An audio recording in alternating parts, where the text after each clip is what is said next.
প্রায় অনেক দিনের ভাবনা চিন্তার পর আজকে আমরা ফাইনালি ডিসাইড করেছি যে আমরা আজকে ঘুরতে যাব। কোথায় ঘুরতে যাচ্ছি সেটা জানার জন্য তো পুরো ভিডিওটা তোমাদেরকে দেখতে হবে। তাহলে চলো বেরিয়ে পড়া যাক। আমি নিজেকে আর আমাদের লাগেজকে পুরোপুরি রেডি করে নিয়েছি। আমরা যেহেতু পুরো odd time public, bus train miss হওয়ার ভয় আমরা নিজে গাড়ি করিয়ে বেরিয়ে পড়েছি।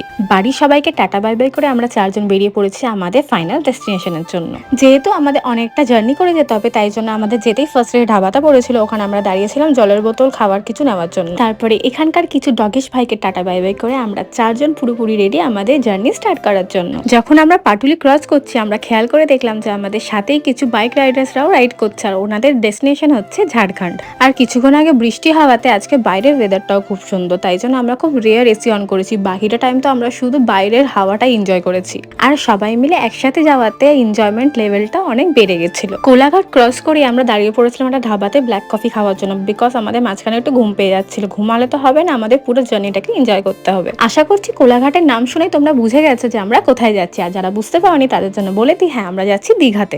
নাম নিলাম আর পৌঁছেও গেলাম। বাপরে বাপ, আমাদের পৌঁছাতে অনেকটাই লেট হয়ে গেছিল, বিকজ আমরা মাঝখানে রাস্তা গুলিয়ে ফেলেছিলাম। উফ, যে এই হাওয়াটা মুখে লাগলো আর এই ভিউটাকে দেখলাম, রিয়েলি আমাদের জার্নিটা সাকসেসফুল মনে হচ্ছে। প্রায় আমরা অনেকক্ষণ জার্নি করে এসেছি, তাই জন্য বেশি দেরি না করে ডাইরেক্ট আমরা চলে যাবো আমাদের হোটেলে। আর আমরা কোন হোটেলে থাকছি সেই ভিডিও নিয়ে খুব তাড়াতাড়ি দেখা হচ্ছে পার্ট 2 তে। ততক্ষণের জন্য টাটা।